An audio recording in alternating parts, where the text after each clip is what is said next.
이 시간 은혜 받으실 하나님의 말씀은 요한일서 3장 1절에서 6절이 되겠습니다. 보라, 아버지께서 어떠한 사랑을 우리에게 베푸사 하나님의 자녀라 일컬음을 받게 하셨는가. 우리가 그러하도다. 그러므로 세상이 우리를 알지 못함은 그를 알지 못함이라.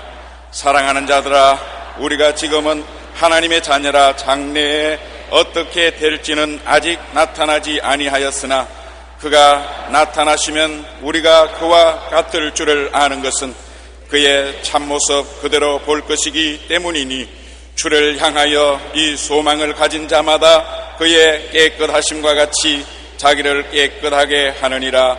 죄를 짓는 자마다 불법을 행하나니 죄는 불법이라. 그가 우리 죄를 없애려고 나타나신 것을 너희가 아나니 그에게는 죄가 없느니라. 그 안에 거하는 자마다 범죄하지 아니하나니 범죄하는 자마다 그를 보지도 못하였고 그를 알지도 못하였느니라. 아멘.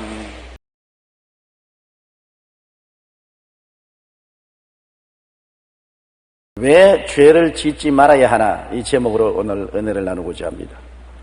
우리가 믿음으로 의롭다함을 얻었습니다만 성결하게 되는 데는 시간과 노력이 필요합니다. 구원은 믿음으로 단번에 받되 주님의 형상을 담는 데는 오랜 시간과 노력이 있어야만 됩니다. 마귀는 죄의 유혹을 갖고 성결의 길을 막고 있습니다. 우리 신앙의 삶이란 일평생 죄를 짓게 하는 마귀와 전투를 하는 것입니다. 구원의 전쟁은 예수님께서 2000년 전에 십자가에서 완전히 다 이루셨습니다. 이미 구원은 더 이상 우리가 성취할 이유가 없습니다. 예수님이 다 이루신 것입니다. 그러나 구원받은 우리들이 거룩하고 성결하고 깨끗하게 되는 데는 많은 투쟁과 노력이 필요한 것입니다. 미국의 시인 롱펠로는 모든 범죄는 그 속에 천벌과 사라지지 않은 고통의 실을 지닌다고 말했습니다. 죄에는 반드시 형벌이 따릅니다. 우리는 죄가 불법이요 법을 어길 때는 형벌을 받는다는 것을 알고 있는 것입니다. 아담이 하나님의 법을 어겼을 때 가차없이 형벌이 다가왔습니다. 아담은 죄를 가볍게 생각했습니다. 죄를 짓고도 평안하게 지날 줄 알았는데 죄의 결과가 너무나 엄청나서 아담과 하와는 형언할 수 없는 충격을 느꼈을 것입니다. 아담이 하나님의 법을 어겼을 때 하나님은 그냥 지나치지 않았습니다. 죄에 대한 형벌은 반드시 다가오게 하신 것입니다. 그들은 당장 벌거벗은 수치를 느꼈습니다. 그동안에는 그들은 하나님의 영광의 옷을 입고 있었기 때문에 벌거벗은 수치가 없었습니다. 하나님의 광채와 영광이 그들을 감싸고 있었습니다. 그러나 죄를 짓자 말자 영광이 떠나가 버리자 순식간에 벌거벗은 부끄러움을 느끼고 그들은 빨리 무화과 나무를 엮어서 앞치마를 해 입을 수밖에 없었습니다. 창세기 3장 10절에 이르되 내가 동산에서 하나님의 소리를 듣고 내가 벗었으므로 두려워하여 숨었나이다. 그렇게 하나님과 다정하게 지나던 그들이 죄를 짓자마자 벌거벗은 수치를 피할 수가 없고 하나님과의 교제가 단절되고 하나님이 두려워졌습니다. 하나님이 그렇게 반갑고 즐겁고 하나님을 만나는 것이 소망차고 기뻤는데 죄를 짓자 하나님이 두려워지고 무서워지고 하나님의 얼굴을 피해서 숨을 수밖에 없는 비극이 다가온 것입니다. 그리고 죄의 결과는 당장 그들 생활 속에 수고와 가난으로 나타난 것입니다. 땅은 저주를 받아 가시와 응급기를 내기 시작한 것입니다. 창세기 3장 17절에 내가 네게 먹지 말라 한 나무의 열매를 먹었은즉 땅은 너로 말미암아 저주를 받고 너는 내 평생에 수고하여야 그 소산을 먹으리라. 저주는 수고와 고생의 삶을 가져온다고 말한 것입니다. 오늘날 우리의 삶 속에 말할 수 없이 수고롭고 고생스러운 것은 저주의 결과라고 성경은 말하고 있는 것입니다. 아담과 하와가 범죄하자 하나님은 가차없이 그 죄의 결과로 땅이 저주를 받도록 만들어진 것입니다. 그리고는 육체적인 죽음이 다가오게 된 것입니다. 질병과 노쇠와 죽음을 피할 수 없게 된 것입니다. 창세기 3장 19절에 내가 흙으로 돌아갈 때까지 얼굴에 땀을 흘려야 먹을 것을 먹으리니 너는 흙이니 흙으로 돌아갈 것이니라. 얼마나 허무맹랑한 말입니까? 하나님의 형상과 모양대로 지음받고 하나님을 섬기고 하나님과 즐겁게 지나며 죽음이란 그림자도 없던 그들에게 갑자기 죽음이 다가온 것입니다. 그들은 흑인이 흑으로 돌아가라는 하나님의 선언을 받을 때 그 비극적인 심정은 말로 다 할 수가 없을 것입니다. 죄의 값은 사망인 것입니다. 죄의 값은 어디를 보나 죽음으로써 보응이 다가오게 된 것입니다. 오늘날도 우리가 죄를 지으면 죄는 우리의 육신의 옷을 벗기진 않지만 양심을 벌거벗게 만들어버리고 마는 것입니다.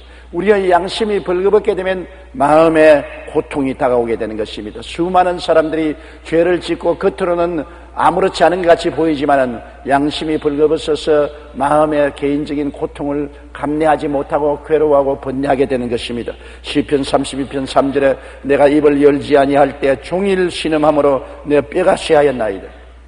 입을 열어 죄를 고백하기 전에는 종일 마음의 고통이 있어 뼈가 쇠하여질 지경이 되었다 하니 얼마나 고통스럽습니까? 죄로 말미암아 많은 육신의 병이 다가오는 이유도 거기 있는 것입니다. 양심의 고통으로 뼈가 쇠하여질 정도니까 오장육부가 성할 리가 없는 것입니다. 그렇기 때문에 병 고침 받을 위해서는 너희 죄를 서로 고하며 병 낫기를 위하여 기도하라고 성경은 말하고 있는 것입니다. 예레미야가 3장 39절에 살아있는 사람은 자기 죄들 때문에 벌을 받나니 어찌 원망하랴. 죄는 반드시 보응을 받게 되는 것입니다. 죄가 마음속에 평안과 기쁨을 빼앗아가는 것을 우리가 너무나 잘 알고 있는 것입니다. 마음에 죄가 들어왔는데 평안할 리가 없습니다. 용서와 의가 들어오면 평안하지만은 죄는 마음에 불안, 초조, 절망을 가져오는 것입니다. 평안도 없고 기쁨도 없는 것은 죄 때문에 그런 것입니다. 예레미야 45장 3절에 나는 나의 탄식으로 피곤하여 평안을 찾지 못한다. 죄의 탄식이 있는데 마음에 평안하지 않습니다. 여러분, 행복의 가장 조건이 평안입니다. 돈 많다고 행복하지 않습니다. 권력 많다고 행복하지 않고요. 좋은 집에 살고 좋은 자동차 타고 좋은 옷 입고 산다고 평안하지 않습니다. 죄가 있으면 평안이 산산조각이 나고 마는 것입니다. 그리고 죄는 마음속에 두려움을 가져오는 것입니다. 언제나 죄를 지은 사람은 바깥에 문풍지 소리만 나도 간이 털썩 내려앉는 것입니다. 다리를 펴고 잠을 잘 수 없습니다. 전화벨만 울려도 간이 덜컥 내려앉는 것입니다. 언제 내 죄가 폭로되고 내가 사정당국의 조사를 받고 체포될지 모른다는 두려움 가운데 떨게 되는 것입니다. 요한일서 4장 18절에 사랑 안에 두려움이 없고 온전한 사랑에 두려움을 내어 쫓나니 두려움에는 형벌이 있습니다. 두려워하는 것은 내가 죄의 결과로 형벌을 받을 것을 알기 때문에 늘 두려워하지, 죄가 없고 하나님이 사랑하고 하나님의 사랑 속에 있으면 두려움이 있을 수가 없는 것입니다. 죄의 값인 저주와 질병이 떠나지를 않지요. 죄가 들어오면 언제나 우리의 삶에 저주가 다가오고 우리의 삶 속에 질병이 떠나지를 않는 것입니다. 성경 시편 107편 10절로 12절에 사람이 흑암과 사망의 그늘에 앉으며 곤고와 쇠사슬에 매임은 하나님의 말씀을 거역하며 지존자의 뜻을 멸시함이라. 그러므로 그가 고통을 주어 그들의 마음을 겸손하게 하였으니 그들이 엎드려져도 돕는 자가 없다.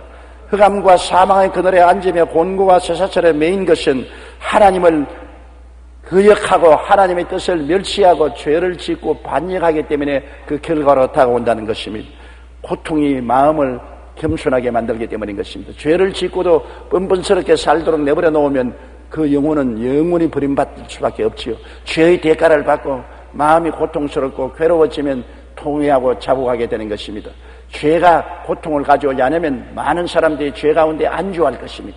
그러나 죄는 삶을 가시방석으로 만들고 있는 것입니다. 마음이 고통스럽고 괴롭기 때문에 복음을 듣게 되고 회개하게 되고 하나님께 돌아오게 되는 것입니다. 1945년 태평양 전쟁이 끝났을 때 전쟁을 승리로 이끈 메가더 장군은 동경에서 유명한 연설을 했습니다. 이 연설의 마지막 내용이 매우 인상적이어서 제가 여러분께 읽어드립니다. 온 세계가 당면하고 있는 문제는 경제 문제입니다. 경제 문제는 군대 문제입니다. 군대 문제는 정치 문제입니다. 정치 문제는 정치가 양심 문제입니다. 양심의 문제는 도덕 문제입니다. 도덕의 문제는 종교 문제입니다. 결국 메가더 장군이 연설한 연설 가운데 가장 근본적인 것은 종교가 바로 서야 양심이 바로 서고 양심이 바로 서야 올바른 정치를 하게 되고 올바른 정치를 잘해야 평화가 다가오게 되고 평화가 다가와야 경제도 살아난다는 것입니다. 그러므로 모든 문제 해결의 근본이 종교에 있고 종교는 예수를 믿고 하나님을 섬기는 삶이 올바르게 되어야 된다는 것입니다. 우리나라가 여러분 예수 믿는 사람의 수가 늘어감에 따라서 GNP가 향상되었다는 보고를 하는 것을 들었습니다. 그러므로 우리나라가 더 잘 살게 되려면 더 많은 사람이 예수를 믿고 마음에 깨끗함을 얻고 양심적인 삶을 살수록 우리 사회가 평안하게 되고 우리 경제가 발전하고 향상하게 될 것입니다. 모든 문제의 그러는 신앙 문제에 있다는 것을 우리는 알아야 되는 것입니다. 우리가 죄를 지으면 하나님을 슬프게 합니다. 하나님이 기뻐해야 우리가 축복을 받고 행복하지요.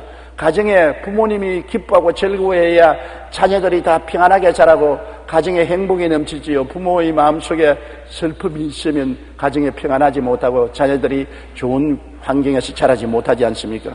우리를 가장 사랑하신 하나님께 상처를 입히는 것이 죄입니다. 누가 우리를 가장 사랑합니까? 부모, 형제도 우리를 사랑하는 것이지만은 우리를 가장 사랑하시는 분이 하나님 아니십니까? 하나님이 우리를 만드셨고 하나님이 우리 위해서 예수님을 보내셔서 몸짓고 피 흘려 대가를 지불하고 값주고 사셨으니 우리 한 사람 한 사람은 하나님 앞에 눈동자와 같이 귀중한 존재인 것입니다. 그런 하나님의 눈동자에 상처를 입히고 마음의 고통을 가져오는 것이 죄인 것입니다. 사랑은 배신의 깊은 상처를 받게 되는 것입니다. 하나님이 우리를 사랑치 않으신다면 우리에 대하여 무관심할 수밖에 없죠. 내가 뭡니까? 60억 인구 중에 한 사람인데 내가 잘했다고 뭐 하나님이 기뻐할 것이 있으며 내가 죄 짓는다고 해서 하나님께 무슨 상처를 입혔는가 그렇게 생각할지 모르겠습니다만 하나님이 우리를 사랑하고 계시기 때문에 내가 잘하면 하나님이 기뻐하시고 내가 못하면 하나님의 마음에 상처를 입힌 것입니다. 그것은 하나님이 우리에게 관심을 가지고 사랑하고 계시기 때문인 것입니다. 사랑하지 않으면 우리가 어떻게 되든 하나님이 내어 던져버리고 무관심할 것 아닌 것입니까? 너무나 사랑하기 때문에 우리의 일거수일투족에 대해서 하나님이 관심을 가지고 계신 것입니다. 요한일서 3장 1절에 보라 아버지께서 어떠한 사랑을 우리에게 베푸사 하나님의 자녀라 일컬음을 받게 하셨는가. 이사야 1장 2절에 야훼께서 말씀하시기를 내가 자식을 양육하는 걸 그들이 나를 거역하였도다. 부모가 자식을 사랑하기 때문에 자식이 부모 말씀을 순종하고 열심히 공부하고 집안에 일찌감치 들어오고 착하게 살면 부모의 마음이 얼마나 기뻐하는 것입니까? 자식이 잘 된다고 해서 당장 부모에게 무슨 큰 이득이 돌아오는 것이 아닙니다. 그러나 자식을 사랑하기 때문에 자식이 잘 되기를 원하는 것입니다. 자식이 부모를 거역하고 공부도 안 하고 깡패하고 돌아다니고 폭력배 속하게 되고 뭐 게임이나 하고 돌아다니면 부모의 마음이 얼마나 상처를 입습니까? 부모에게 고통을 가져오는 것입니다. 왜 부모가 고통합니까? 사랑하기 때문에 그런 것입니다. 우리는 텔레비나 신문을 통해서 많은 젊은 청소년들의 비행을 봅니다. 내 자식이 안 할 때는 그냥 이야기로 보는 것입니다. 감정이 그곳에 개입되지 않습니다.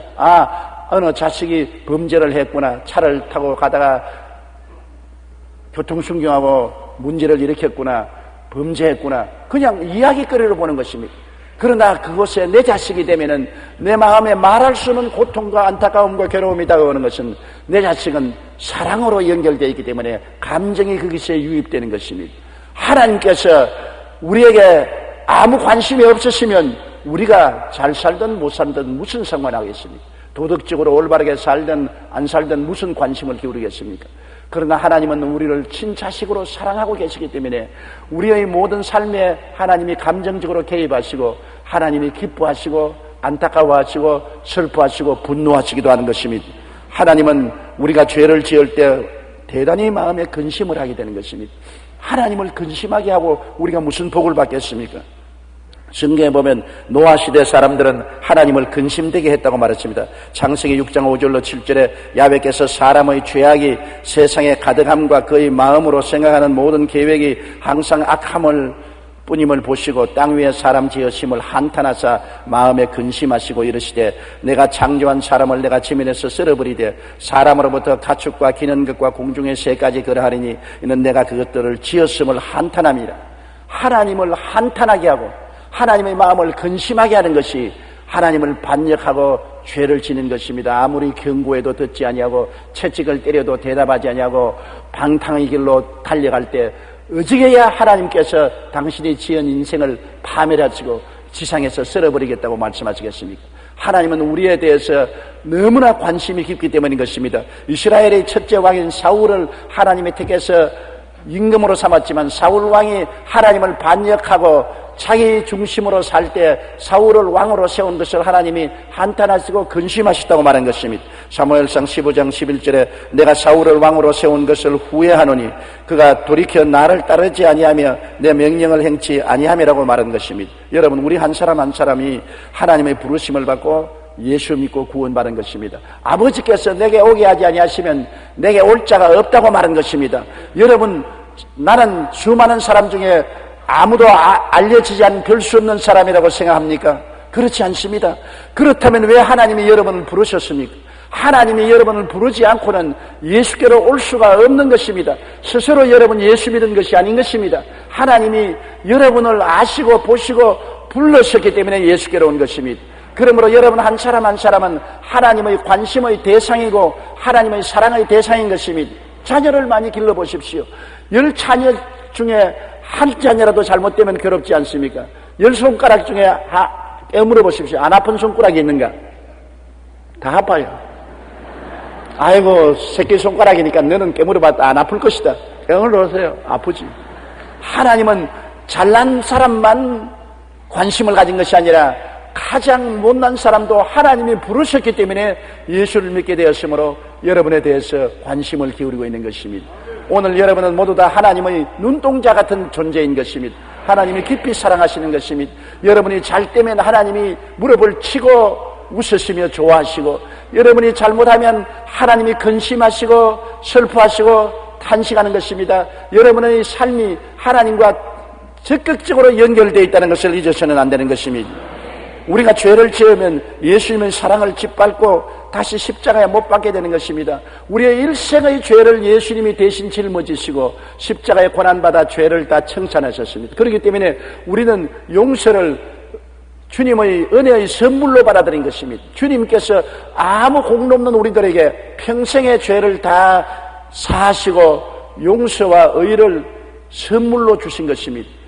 그래서 선물로 받고 주님 안에서 우리가 사는데 자꾸 죄를 지으면 주님의 십자가 고통을 헛되게 만드는 것입니다. 부모가 아침에 일찍 일어나고 저녁에 늦게 누우며 수고와 고생해서 자식들을 먹이고 잘 입히고 공부를 시키는데 부모의 수고를 모르고 자식이 방종하면은 부모의 고생이 헛되게 되는 것입니다. 부모가 탄식하게 됩니다. 내가 무엇 때문에 아침에 일찍 일어나고 저녁에 늦게 누우며 고생의 떡을 먹고 수고의 물을 마시는가?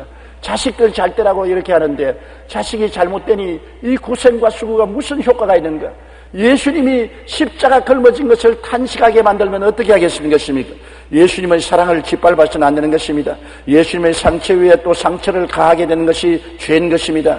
죄에 끌려 나를 가장 사랑하는 자를 고통스럽게 하고 배신하면 얼마나 괴로운 것입니까? 죄는 마귀를 즐겁게 하고 기쁘게 하지 주님을 기쁘게 하지 않습니다.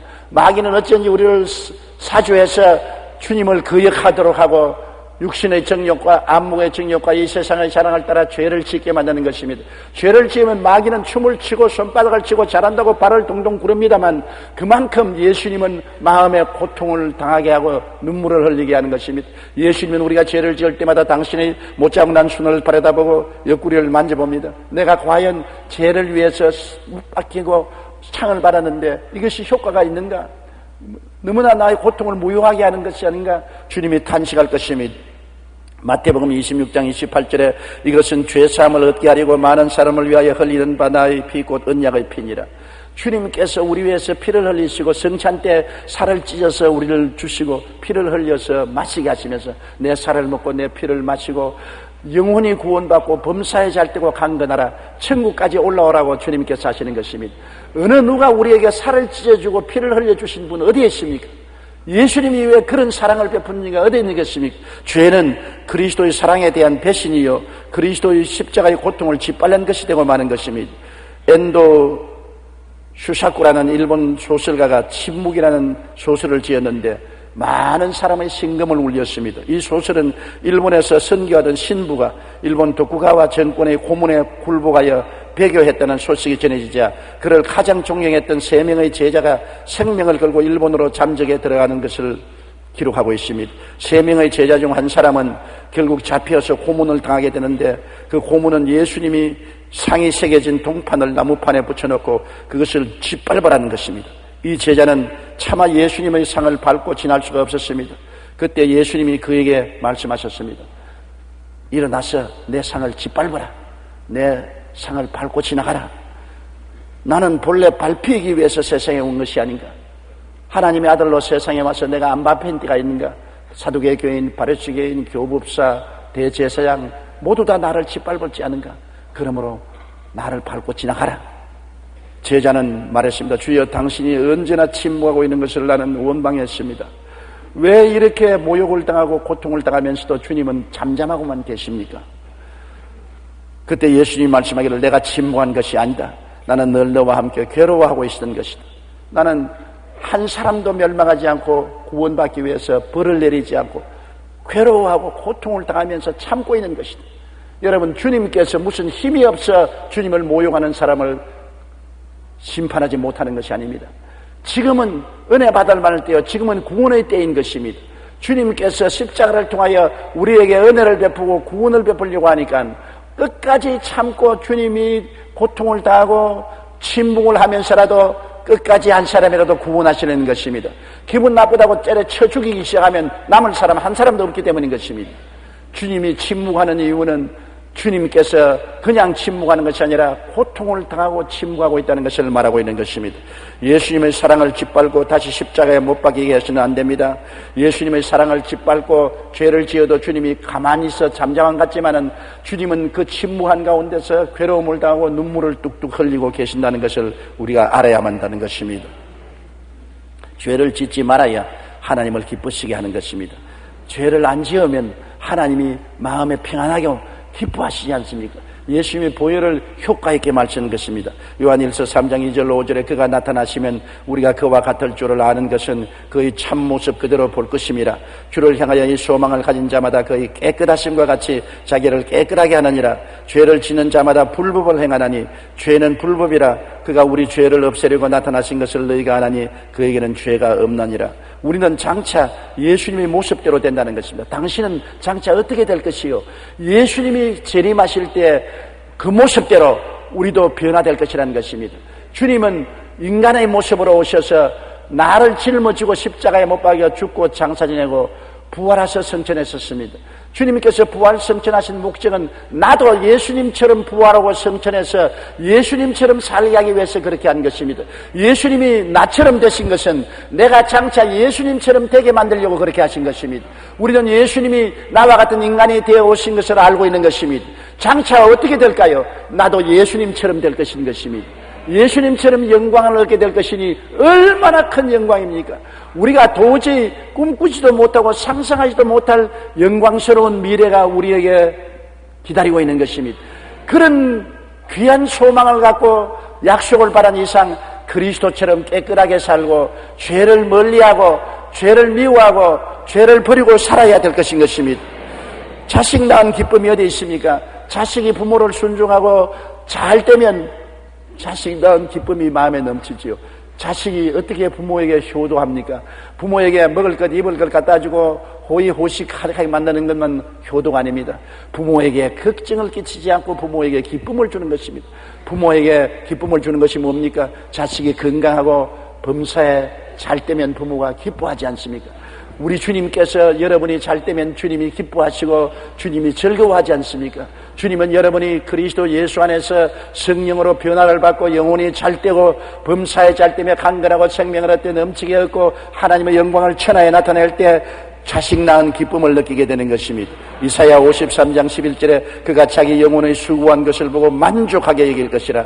나 의로운 종이 자기 지식으로 많은 사람을 의롭게 하며 또 그들의 죄악을 친히 담당하시리라.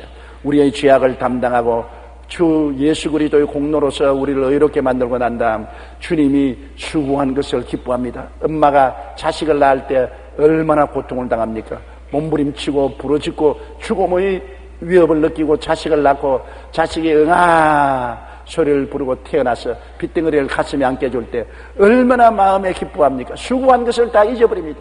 그의 수고한 결과를 보고 생명 태어난 것을 보고 기뻐하고 즐거워하는 것처럼 예수님도 꼭 한 가지인 것입니다. 십자가에 몸부림치고 고통당한 것이 얼마나 괴롭습니까? 생살이 찢어지고 생살의 가슴에 창을 받고 온갖 모욕과 고통을 당하며 몸부림친 것은 자식 낳기 위한 것입니다. 영적인 자식을 낳는 구로와 수고를 하기 때문에 우리가 예수 그리스도를 믿고 주님을 잘 섬기면 내 고생한 보람으로 주님이 얼마나 기뻐하신 것입니까? 야, 내가 십자가에서 고생한 보람이 있다. 내가 괴로움을 참고 견디는 것이 정말 보람이 있다. 주님이 기뻐하고 즐거워하시는 것입니다. 죄를 짓지 말아야 돼요. 죄는 하나님을 욕되게 하는 것입니다. 우리가 하나님을 기쁘게 하지 못하실 จึ 하나님을 모욕해서는 안 되겠지 않습니까? 하나님과 세상을 하나님과 탐욕을 똑같이 섬김으로 하나님을 망령되이 모시게 되고 죄를 지음으로 우상을 섬기게 하게 되는 것입니다. 마태복음 6장 24절에 한 사람이 두 주인을 섬기지 못할 것이니 혹 이를 미워하고 저를 사랑하거나 혹 이를 중히 여기고 저를 경히 여기미라. 사람이 하나님과 마귀를 똑같이 섬기지 못합니다. 하나님을 섬기면 하나님을 섬기고 마귀를 미워해야지. 마귀는 곧 죄인데 죄를 하나님과 똑같이 섬기면 하나님을 모욕되게 하고 망령되이 하나님을 섬기게 되지 않는 것입니까? 하나님에 대한 사랑의 보답은 하나님을 믿고 순종하고 의롭고 거룩하게 사는 것입니다. 아브라함이 왜 믿음의 조상이 되었습니까? 아브라함은 하나님을 믿고 순종하고 거룩하고 깨끗하게 살았기 때문인 것입니다. 그가 100세에 난 아들 이삭이라도 하나님이 제물로 내놓으라고 할 때 두말하지 않고 순종하여 그 아들을 데리고 모리아산에 올라가서 장작을 펼쳐놓고 아들을 묶어서 장작에 얹어놓고 칼로서 그 목을 자르려고 한 것입니다. 그 외독자 이삭까지라도 하나님을 섬기기 위해서는, 하나님을 기쁘게 하기 위해서는 아끼지 않고 하나님께 내놓겠다는 아브라함의 하나님에 대한 사랑과 헌신과 믿음, 순종을 보십시오. 그래서 하나님이 아브라함을 크게 사랑한 것입니다. 창세기 22장 12절에 보면 사자가 이르되 그 아이에게 내 손을 대지 말라, 그에게 아무 일도 하지 말라, 내가 내 아들 내 독자까지도 내게 아끼지 아니하였으니 내가 이제야 내가 하나님을 경외하는 줄을 아노라고 말한 것입니다. 창세기 22장 16절 18절에 이러한 자에게 하나님 뭐라고 말합니까? 이르시되 야훼께서 내가 나를 가리켜 맹세하노니 내가 이같이 행하여 내 아들 내 독자도 아끼지 아니하였은즉 내가 내게 큰 복을 주고 내 씨가 크게 번성하여 하늘의 별과 같고 바닷가의 모래 같게 하리니 내 씨가 그 대적의 성문을 차지하리라. 또 내 씨로 말미암아 천하 만민이 복을 받으리니 이는 내가 나의 말을 준행하였음이라 하더라. 하나님을 믿고 순종하고 준행하면 하나님이 복을 주시는 것입니다. 하나님은 복의 근원이 아닙니까? 하나님이 복을 안 주시면 누가 복을 주겠습니까? 하나님은 하나님을 따르는 사람에게 복을 주시는 것입니다. 우리가 악한 꾀를 쫓지 않고 죄인의 길에 서지 않고 오만한 자의 자리에 하지 않고 하나님의 말씀을 즐거워하여 주야로 그 말씀을 묵상하고 나가면 시냇가에 심은 나무가 시절을 쫓아 과일을 맞으며 잎사귀가 마르지 않 같으니 그 행사가 다 형통하게 되는 것입니다. 우리가 하나님을 기쁘시게 하면 하나님이 가만 계십니까? 자식이 부모를 기쁘게 하면 부모가 어쩐지 자식의 소원을 이루어 주는 것처럼 야훼를 기뻐하라, 제가 내 마음에 소원을 이루어 주시리라고 말씀하신 것입니다. 우리 하나님을 즐겁게 하고 기쁘게 하고 살면은 하나님이 가만 계시지 않고 하늘의 복과 땅의 복으로 채워주시는 것입니다. 그러므로 우리는 단호한 마음의 결단을 하고 죄와 싸워서 죄를 물리치고 죄를 짓지 않고 살기로 마음에 결심을 해야 되는 것입니다. 마음의 결단을 하지 않으면 안 돼요. 마음의 결단을 하지 않고 그냥 좌라우로 늘 치우치면 안 돼요. 요한일서 3장 6절에 그 안에 거하는 자마다 범죄하지 아니하나니 범죄하는 자마다 그를 보지도 못하고 그를 알지도 못함이라고 말한 것입니다. 엘리야가 범죄한 이스라엘 백성들을 갈멜산에 다 모아놓고 난 다음에 거기에서 결판을 내린 것입니다. 아합 왕과 그 아합 왕을 따르는 바알 신선지자, 아세라 선지자들을 다 모아놓고 이스라엘 백성들에게 엘리야가 뭐라고 말했습니까? 열왕기상 18장 21절에 엘리야가 모든 백성에 가까이 나아가 이르되 너희가 어느 때까지 둘 사이에서 머뭇머뭇하리느냐? 야훼가 만일 하나님이면 그를 따르고 바알이 만일 하나님이면 그를 따를지라. 결단을 내리는 것입니다. 우리의 삶에 매일매일 십자가 앞에서 결단을 내려야 되는 것입니다. 고린도후서 6장 15절로 16절에 그리스도와 벨리알이 어찌 조화되며 믿는 자와 믿지 않은 자가 어찌 상관하며 하나님의 성전과 우상이 어찌 일치가 되리요. 우리는 두리뭉실하게 섞어서 살고 싶어 합니다. 하나님도 모시고 살고 마귀하고도 함께 평화롭게 지내고 의도 행하고 죄도 행하고 거룩도 행하고 불법도 행하면서 그저 세상을 둥글둥글하게 살아야지 너처럼 그렇게 못하게 살아서 되느냐고 그런 말을 하는 사람 많습니다. 안 믿는 사람들이 예수 믿는 사람 보고 이래도 욕을 하고 저래도 욕을 합니다. 세상과 타협해서 두리뭉실하고 살면은 저것도 예수 믿는다고 가짜다 나이롱이다 그럽니다. 그러다 또 지독하게 주님을 따르면 미쳤다고 저거 완전히 미쳤어 세상에 살지 못할 사람이라고 이래도 욕을 하고 저래도 욕을 합니다. 우리는 세상을 기쁘고 즐겁게 하기 위해서 사는 것이 아니라 우리를 위해서 십자가에 못 박여 피 흘리신 예수님을 기쁘시게 하기 위해서 살아야 되는 것입니다. 온 세상이 다 욕을 하더라도 예수님이 칭찬하고 기뻐하고 행복해하면 그 길이 우리가 택해야 될 길이 되는 것입니다. 그러므로 자기를 깨뜨려서 하나님께 순종하는 종이 되어야 되는 것입니다. 마귀에게 종이 되지 말고 하나님께 순복하는 종이 되어야 되는 것입니다. 종은 섬기는 자 아닌 것입니까? 우리는 스스로 주인이 되지 못합니다. 마귀가 주인이 되든 예수님이 주인이 되든 어느 주인이든지 주인을 섬겨야 되는 것입니다. 그래서 종이 주인을 섬기고 따르는데 죄를 주인으로 섬기면 마귀를 주인으로 섬기면 죄의 종이 되고 예수님을 주인으로 섬기면 의의 종이 되는 것입니다. 로마서 6장 16절에 너희 자신을 종으로 내어주어 누구에게든지 순종하든지 그 순종함을 받는 자의 종이 되는 줄을 너희가 알지 못하느냐. 혹은 죄의 종으로 사망에 이르고 혹은 순종의 종으로 의에 이르나니라. 죄의 종이 되면 결국에는 죽음에 가고 의의 종이 되면 결국 천국에 들어가게 되는 것입니다. 로마서 6장 19절에 이제 너희 지체를 의에게 종으로 내어주어 거룩함에 이르라고 성경은 말하고 있는 것입니다. 우리는 그러기 때문에 이 땅에 살면서 끊임없이 육체의 정욕에 둘러싸여 있습니다. 세상에 사는 이상 우리는 세상에 우리를 둘러싸고 있습니다. 온 세상은 악한 자에게 속했기 때문에 마귀와 귀신들이 매일같이 우리를 둘러 진치고 있는 것입니다. 육체를 입고 있는 이상 육체를 통한 육신의 정욕이 우리에게 항상 가까이 있는 것입니다. 우리는 늘 싸우지 않고는 가만히 있을 수가 없는 것입니다. 마귀와 귀신들이 우리를 둘러 진치고 세상이 우리를 둘러 진치고 있고 우리가 입고 사는 이 육체가 우리에게 항상 가시노릇을합니다. 로마서 8장 5절로 8절에 육신을 따르는 자는 육신의 일을 영을 따르는 자는 영의 일을 생각하나니 육신의 생각은 사망이요 영의 생각은 생명과 평안이라. 육신의 생각은 하나님과 원수가 되나니 이는 하나님의 법에 굴복지 아니할 뿐 아니라 할 수도 없음이라. 육신에 있는 자들은 하나님을 기쁘시게 할 수 없느니라. 돈, 지위, 명예, 권세, 쾌락, 이성의 유혹 이 모든 것이 우리 육신을 따라 다가오는 것입니다. 이러므로 경성하라 깨어라 너희 대적마귀가 우는 사자같이 두루다니며 삼킬 자를 찾으니 너희는 믿음을 굳게 하여 저를 대적하라고 한 말씀대로 우리는 예수 그리스도 이름과 보혈과 말씀에 서서 끊임없이 마귀와 귀신과 세상과 육체의 유혹을 대적해야만 되는 것입니다. 가만 내버려 두면 안 되는 것입니다. 초대교회 시대에 유명한 교부였던 암브로스는 육체의 정욕이 얼마나 무서운가를 이렇게 경고했습니다. 삼손은 사자를 죽일 수 있었으나 자신의 정욕을 죽이지 못한 사람이었고 삼손은 원수의 쇠사슬을 쉽게 끊을 수 있었으나 자기의 정욕의 쇠사슬을 끊지 못한 사람이었다. 삼손은 원수의 보리밭에 불을 칠 수 있었으나 자기는 한 여인의 지른 정욕의 불에 타 죽어버린 사람이다. 그러므로 우리가 죄를 짓지 않기 위해서는 돈, 지위, 명예, 권세, 쾌락, 인생의 유혹 등의 육체의 정욕을 단호하게 거부해야 되는 것입니다. 삼손같이 위대한 하나님의 종 성령의 기름 부음이 넘치는 사람이라도 사자도 이겼고 블레셋 사람도 쳐서 이겼고 원수의 진을 회파했으나 자기의 육신의 정욕은 이기지 못하여 데릴라의 유혹에 빠져 결국에는 눈알이 빠지고 죽게 된 것입니다. 우리는 이 세상의 육신의 정욕, 안목의 정욕, 이생의 자락이 얼마나 무섭다는 것을 기억하고 항상 마음의 경계심을 늦추지 말아야 되는 것입니다. 내 힘으로 안 되는데요. 나는 너무나 힘이 약해서 어찌합니까? 예수를 믿기는 믿어서도 거룩하고 깨끗하게 삶을 살 힘이 없습니다. 그렇기 때문에 하나님이 우리에게 성령을 보혜사로 보내주신 것입니다. 보혜사라는 것은 하나님께로부터 보내심을 받아 우리를 돕기 위해서 항상 우리 곁에 계신 분을 말하는 것입니다. 성령은 항상 우리 곁에 계신 것입니다.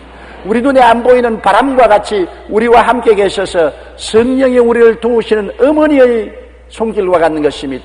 어머님이 어린아이를 항상 도와주어야 어린아이가 실수하지 아니하고 넘어져 상처 입지 아니하고 위험한데 빠지지 아니하고 자라날 수 있는 것처럼 성령의 손길이 항상 우리와 같이 계시므로 우리는 성령님을 인정하고 환영하고 모셔드리고 의지하고 성령님과 함께 살아야 죄악을 이길 수가 있는 것입니다. 이스라엘 백성이 광야로 들어왔는데 자기들 힘으로 어떻게 광야를 지나갑니까? 낮에는 구름기둥이 있고 밤에는 불기둥이 있어 구름기둥과 불기둥을 따라갈 때 그들은 광야를 지날 수가 있는 것입니다. 우리의 구름기둥과 불기둥은 우리에게 보내신 보혜사 성령인 것입니다. 로마서 8장 1절로 2절에 그러므로 이제 그리스도 예수 안에 있는 자에게는 결코 정죄함이 없나니 이는 그리스도 예수 안에 있는 생명의 성령의 법이 죄와 사망의 법에서 너를 해방하였습니다. 여러분은 해방을 받은 사람이고 끊임없이 해방되고 있는 이유는 성령이 같이 계시기 때문인 것입니다. 마귀가 둘러진 치지요, 귀신이 둘러진 치지요, 육신의 정욕, 안목의 정욕, 이 세상 자랑이 우리를 괴롭히지요. 그러나 그 가운데 우리는 항상 해방을 얻은 사람인 것입니다. 성령은 해방자이기 때문인 것입니다. 여러분을 자유와 해방케 하므로 내가 약하다고 하지 마십시오. 성령을 바라보십시오. 마귀를 바라보지 말고 성령을 바라보고, 귀신을 바라보지 말고 성령을 바라보고, 육신의 정욕을 바라보지 말고 나와 함께 계신 성령을 바라보십시오. 할 수 있거든요. 무슨 말이냐? 믿는 자에게는 능치 못하심이 없나니라. 내게 능력 주신 자 안에서 내가 모든 것을 할 수 있나니라. 성령이 능력 주는 자로서 여러분과 함께 계시는 것입니다. 로마서 8장 26절에 이와 같이 성령도 우리 연약함을 도우시나니 우리가 마땅히 기도할 바를 알지 못하나 오직 성령이 말할 수 없는 탄식으로 우리를 위하여 친히 간구하시느니라. 성령도 우리 연약함을 도우시나니, 그러므로 여러분 연약하다고 말하지 마십시오. 도우는 자가 와서 계신 것입니다. 연약하지 않은 자가 누가 있습니까? 아무도 스스로 일어설 수 있는 사람 없습니다. 스스로 죄악을 이기고 스스로 거룩하고 성결하고 스스로 하나님 앞에 깨끗하게 설 수 있는 사람은 없습니다. 모두 다 죄에서 구원을 받고 난 다음에 항상 마귀와 귀신의 공격을 받고 육신의 정욕, 안목의 정욕, 이 세상 자랑의 유혹을 받고 있는데, 여러분 이곳에서 인간의 힘으로 이길 수 있는 사람이 누가 있는 것입니까? 자랑할 사람 아무도 없습니다. 아무도 자기를 자랑하면 안 됩니다. 그러나 우리는 이 모든 원수에게 둘러싸여 있음에도 불구하고 원수를 이기고 또 이기게 하시는 성령이 함께 계신 것입니다. 하나님이 성령을 보내주실 것 때문에 우리 보고 깨끗하게 살아가는 것입니다. 우리 힘으로는 못하지만 성령이 도와주시기 때문에 그런 것입니다. 그러므로 항상 성령의 도우심을 구하십시오. 항상 성령이 같이 계신 것을 의식하십시오. 성령께 기대십시오. 성령께 손을 내미십시오. 성령 없는 신앙은 신앙이 아닌 것입니다. 성령 없이는 우리가 신앙생활할 수 없습니다. 십자가 없이 구원받을 수 없는 것처럼 성령 없이 우리가 거룩한 신앙생활을 할 수가 없는 것입니다. 예수님 십자가 보혈과 성령의 도우심은 끊임없이 우리가 추구해야 되고 의지해야 될 것입니다. 성경은 죄를 누룩에 비유하고 있습니다. 누룩은 부패의 씨앗입니다. 죄는 인간을 총체적으로 부패하게 하고 하나님과 원수가 되게 합니다. 썩는 것에 쉬파리 구더기가 득실거리듯 죄가 있는 곳에 마귀와 귀신들이 득실거리는 것입니다. 요한일서 3장 7절로 8절에 자녀들아 아무도 너희를 미혹하지 못하게 하라. 의를 행하는 자는 그의 의로우심과 같이 의롭고 죄를 지는 자는 마귀에게 속하나니 마귀는 처음부터 범죄함이라. 하나님의 아들이 나타나신 것은 마귀의 일을 멸하게 하심이라. 하나님의 아들 예수님이 성령의 능력을 통해서 오늘 또 우리 생애 속에 마귀의 일을 멸합니다. 귀신의 일을 멸합니다. 육신의 정욕을 멸합니다.